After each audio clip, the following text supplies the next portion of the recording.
कोई समर्थ नहीं है किसी के भावों को परिवर्तित करने में।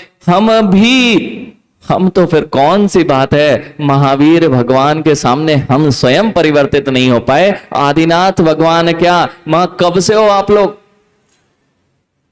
कब से हो? कोई कहेगा महाराज 40 साल से, कोई कहेगा 50 साल से। अध्यक्ष जी कब से हो आप? नहीं पता, बताओ। आपको ही अपने बारे में नहीं पता, और दूसरा कौन जानेगा आपके बारे में? भैया अब है, कब से हो जगत में? बहुत साल से, कई भवों से। उसके पहले नहीं थे ना? कई भवों से हो, कई भवों के पहले नहीं थे ना? अनादिकाल से, अनादिकाल से हो। तो जब महावीर भगवान थे तब थे कि नहीं? आदिनाथ भगवान तब थे कि नहीं? अनंतानंत 24 ही हो गई, उस समय आप थे कि नहीं? थे ना? क्या कर रहे थे? मां अनादिकाल की अनंत 24 हो गई, तब भी आप थे, अभी भी आप हो। पूर्व के जितने तीर्थंकर थे तब सब आप थे जम्बू जी। तब क्या कर रहे थे महाराज? जो आज कर रहे वही तब कर रहे थे, इसलिए तो संसार में घूम रहे। आज भी वे जिनेंद्र भगवान की देशना को सुन के अनिल भैया वही कर रहे हैं जो हमें करना होता है। अगर इनके अनुसार चल जाते तो शायद हमारा काम बन जाता, और काम बन जाता क्या, अभी बन जाएगा, चलने लग जाओ। नहीं, लेकिन चलेंगे नहीं ज्ञानी। अनंत बार हमने नहीं चले। पंकज, निखिल बेटा विचार कर लेना। हाँ, ये लोग तो बहुत बहाने मानना जानते हैं। हाँ, नहीं तो अध्यक्ष जी कहें महाराज पहले मिल गए होते ना तो हम फंसते ही नहीं। अजमेरा जी बिल्कुल सत्य है, ऐसा कई लोग कहते हैं। अनिल भैया तो बिल्कुल विचार ही कर रहे होंगे कि महाराज ऐसा ही है। अगर पहले आप आ गए होते शाहपुरा तो शाहपुरा का कोई ना कोई एक नगर गौरव तो मिल ही जाता। सत्य ना? लेकिन बाद में पछताने से कोई फायदा नहीं होने वाला है। विचार कर लेना। आदिनाथ भगवान क्या अनंतानंत 24 बीत गई, लेकिन हम नहीं सुधरे। महाराज आप कौन हो, कितना ही बता दो। हम नहीं, हम नहीं, नहीं ऐसा नहीं। जब तक भगवान में आपको सुधारने की सामर्थ्य नहीं, जिनेंद्र भगवान के पास वह सामर्थ्य नहीं कि जिनेंद्र को जिनेंद्र बना दे। जिनेंद्र को जिनेंद्र यदि कोई बना सकता है तो उसके भावों की दशा है, और यदि भाव सुधारना है तो भगवान नहीं सुधार पाएंगे।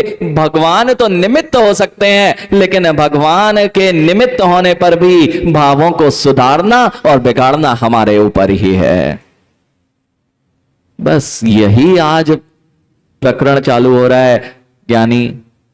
ना तो वे अदयालु हैं, ना क्रूर हैं, ना असमर्थवान हैं, ना वे किसी जगत की कन्या पर रीझे हैं, ना वे झूठ बोलते हैं, ना कहीं चोरी किया करते हैं, ना बाल लीलाओं से किसी को प्रसन्न किया करते हैं। ज्ञानी वे ही तो अरहंत प्रभु हुआ करते हैं। अरे जगत में जो हिंसा करे उसे आप अच्छा व्यक्ति नहीं मान सकते। जगत में जो चोरी करे, झूठ बोले, नाना प्रकार की चेष्टाओं से जगत को प्रसन्न चित्त करे, वह बालक है कि भगवत्ता से युक्त है। अनिल भैया जो अनेक प्रकार की चेष्टाएं करके आपको रिझाए वह तो सामान्य बालक की चेष्टा हो गई। लेकिन प्रभु ना तो किसी को रिझाते हैं, ना किसी को मनाते हैं, ना किसी को रुठाते हैं, और ना किसी पर क्रोधित होते हैं, ना किसी से बैर करते हैं, और ना किसी को वरदान और अभिशाप देते हैं। उन्हीं का नाम तो अरहंत प्रभु हुआ करता है। अभी अभी आप जो सुन रहे थे ना ज्ञानी, इसका नाम है ब्याज स्तुति।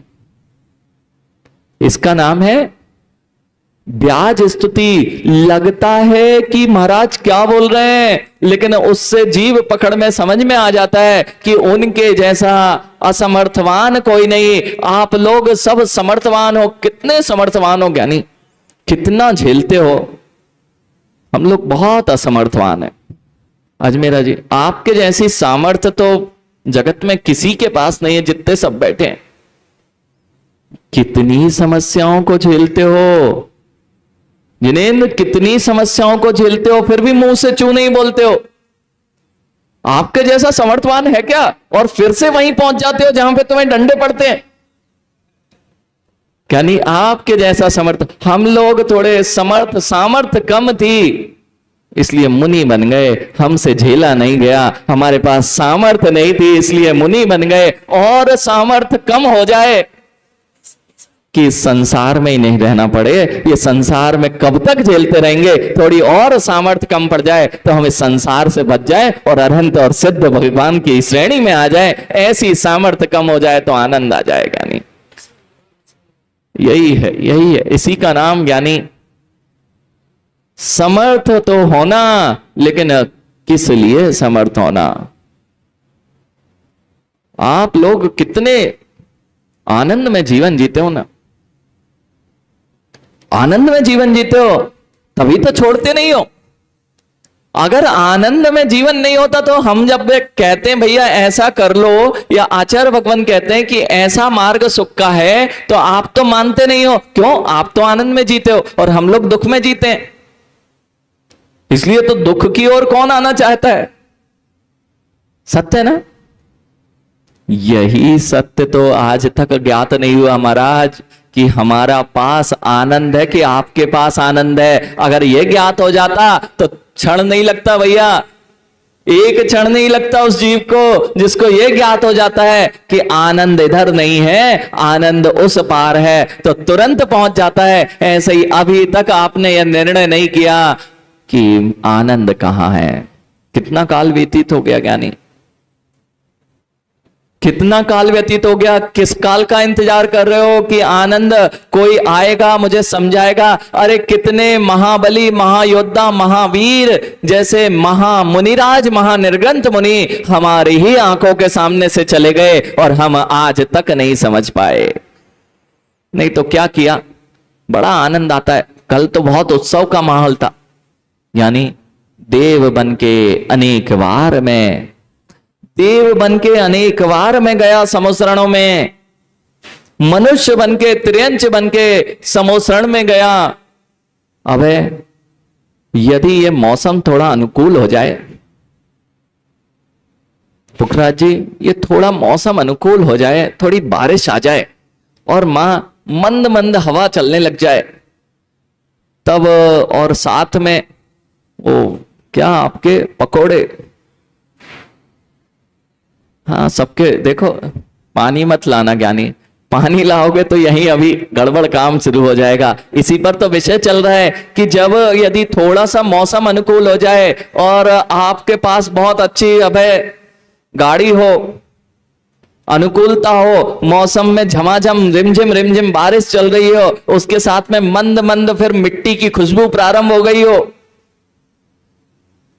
मां, पहली बारिश होती तो मिट्टी की खुशबू आती ना, वैसी खुशबू आ रही हो और आप नगर के अच्छे वाहन से कहीं घूमने निकल गए और घूमने निकले और बाजू में नदी से झरता हुआ झरना दिखाई दे रहा हो, जहां पे आवाजें आ रही हो झरने की और पूरे में हरियाली छा गई हो मां, और साथ में कहीं पर जैसे ही आप जा रहे हो रास्तों में, वहां पे भैया एक बागान मिल जाए, पंकज बागान मिल जाए, वहां खूब अच्छे अच्छे फलों के वृक्ष लगे हों, आम पके पके डलपक वहां लगे हों, तो आगे बढ़ोगे कि वहीं रुकोगे? वहीं पानी है, क्या होगा? कितनी देर? महाराज पहले आनंद ले रहे हैं, फिर देखते हैं क्या होगा आगे। तो ऐसा मौसम, ऐसा स्थान, ऐसी चीज मिलना कितना दुर्लभ है। तुरंत रुक जाया करता है। बस जैसे वर्तमान के परिणाम हैं, ऐसे ही मेरे परिणाम अरिहंत भगवान के समोसरण में हुआ करते थे। जब वहां पर जाता था, बाहर के कोठों में, यानी एक समय में एक ऋतु का फल यहां दिखेगा, वहां तो अरिहंत भगवान का समोसरण लगा होता था। तो 12 महीने में जितनी ऋतुआं होती हैं, वे सारी ऋतुओं के फल समोसरण में एक साथ दिखाई देते हैं। क्या आपके पास रोड होगी, यानी कहीं अगर बाहर विदेश में घूमने चले जाओ ना, तो यहीं जो धार्मिक लोग हैं ना, जो मंदिर नहीं छोड़ते, जम्बू जी, बेबी ये मां से मिलना, जो यहां पे बिल्कुल ऐसे संस्कारवान दिखेंगे, वहां जाके जीन्स टी शर्ट में घूमते मिलते। हाँ, ये तुरंत छोड़ देते अपने संस्कार। यानी संस्कार दिखाने का नाम नहीं है, संस्कार अंतरंग की परिणति का नाम है। भैया जिनेन भैया, ये विषय तो आज तक आया ही नहीं। संस्कार दिखाने का नाम नहीं है, संस्कार तो अंतरंग की परिणति होती है, और परिणति आपके बाह्य आचरण से झलकती है।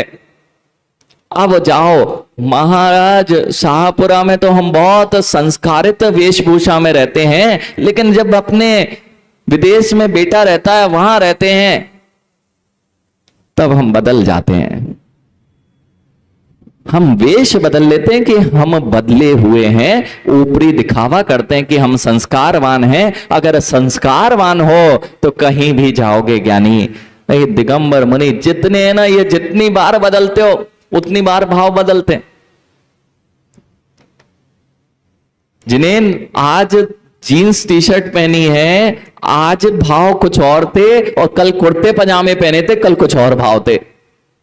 भाव बदले इसलिए तो ऊपर के बाहरी वेश बदले, और भाव ना बदले इसलिए वेश ही नहीं बदलना पड़े, इसलिए तो दिगंबर बनना पड़ता है। ये भाव ही ना बदले इसलिए दिगंबर ही रहो। ये भाव बार बदलते बदलते तो अनंत संसार में आ गए भैया। इसलिए दिगंबर मुनि के अलावा कोई निर्वस्त्र होता नहीं, और निर्वस्त्र हुए बिना तुम्हारे भाव रुकते नहीं, और भाव रुके बिना संसार रुकता नहीं। यानी जितनी बार वस्त्र बदलते हो उतनी बार भाव बदलते हैं। जितने तरह के वस्त्र होते हैं उतने भाव बदलते हैं। लेकिन भावों को रोकना हो, और कितनी बार भाव बदलोगे। अरे ये वस्त्रों के भाव तो वर्तमान में दिखाई दे रहे हैं, और अनंत बार से इस चमड़ी के भावों को बदलने के भाव मैंने किए हैं, इसलिए अनंत बार इस देह रूपी वस्त्र को बदल दिया है। अनंत बार वही वही भाव किए जिससे मैं संसार में रहा। आज आचार्य भगवान आपको बता रहे हैं कि ये संसार तुम्हारा कैसे चल रहा है। भावे मी ना भावे मी, अभावे मी भावे मी। जम्बू जी, जिसे आज तक नहीं भाया, जिसे आज तक नहीं भाया, उस ओर दृष्टि ही नहीं है, और जो हमेशा से भाता आया वही वही मेरी दृष्टि है। आचार्य भगवान कुंद कुंद देव जब प्रतिक्रमण ग्रंथ लिखते हैं, प्रतिक्रमण जो साधु प्रत्येक दिन अपने जीवन में किया करता है, और पाक्षिक प्रतिक्रमण भी जो आज भी वर्तमान में जो किया जाता है, प्रत्येक निर्ग्रंथ दिगंबर मुनि पाक्षिक प्रतिक्रमण भी करता है, तो देवसिक और रात्रिक प्रतिक्रमण, ये 2 प्रतिक्रमण प्रतिदिन किया करता है। उस पाक्षिक प्रतिक्रमण में आचार्य कुंद कुंद देव ने लिखा, भावेमी ना अभावेमी भावेमी, भावेमी ना भावेमी। अरे जिन भावों को मैंने आज तक भाया है, आज से मैं उन भावों को नहीं भाऊंगा, और जिन भावों को भाता आया हूं उन भावों को नहीं भाऊंगा, और जिन भावों को आज तक नहीं भाया है उन भावों को मैं भाऊंगा। भावे मी ना भावे मी, बोलना, भावे मी ना भावे मी, अभावे मी भावे मी। कौन सा भाव नहीं भाया मां? कौन सा भाव अनंत काल में नहीं भाया? महाराज अनंत भावों की बात करते हो, अनंत काल की भावों की बात करते हैं आप, लेकिन हमें तो यही नहीं पता कि सुबह से हमने क्या क्या नहीं भा डाला। और सुबह से और पूरे जीवन का ये अगर लेखा जोखा लें तो वे ही राग द्वेष, वे ही 5 इंद्रिय के विषय, वे ही रसना की लोलुपता, वही स्त्री के प्रति आसक्ति, वही परिग्रह के प्रति आसक्ति, वही क्रूर परिणाम, वही वासनाओं से भरे परिणाम, वही किसी के प्रति आवेश के परिणाम, तो कभी किसी पे मायाचारी के परिणाम, तो कभी लोभ प्रवृत्ति, तो कभी अहंकार। इसके अलावा किया ही क्या? कितनी बार किया महाराज? इसके अलावा जीवन में कुछ करते ही नहीं है। यानी अब है मुनि बनना है तो भावेमी ना भावेमी, अभावेमी भावेमी। निखिल, ये जितने लोग हैं ना, कुछ भी बनोगे, कुछ भी करोगे, ये सब भाया हुआ भाव है। जितना कुछ आप जगत में करोगे जिनेंद्र, सब पहले भा चुके हो, अनंत बार भा चुके हो, इसलिए तो अनंत बार संसार में रहे हो। अगर कुछ नहीं भाया है तो कभी भी अपने परिणामों को शुद्ध करने की निर्मल भावनाएं कभी नहीं भाई है, जिसलिए आज तक मैं संसार में परिभ्रमण कर रहा हूं। आज आचार्य भगवान ये महानतम ग्रंथ प्रारंभ करते हुए कह रहे हैं आपसे कि कौन सी भावनाएं हैं ऐसी जो मैं आज तक नहीं भाया और इस संसार में भ्रमण करते आया। णमी उण सब सिद्धे, पहले तो मैं उनको नमस्कार करता हूं जिन्होंने इन भावनाओं को भाया है। णमी उण सब सिद्धे, जो सारे सिद्ध हुए हैं, वे सिद्ध कैसे हुए हैं? जिन्होंने उनको नमस्कार करके झाड़ुत्तम खवीद दिए संसारे, जो ध्यान के माध्यम से इस भावनाओं को जब ध्यान में लगाया जाता है, उस ध्यान के माध्यम से इस दीर्घ संसार से पार हुए हैं।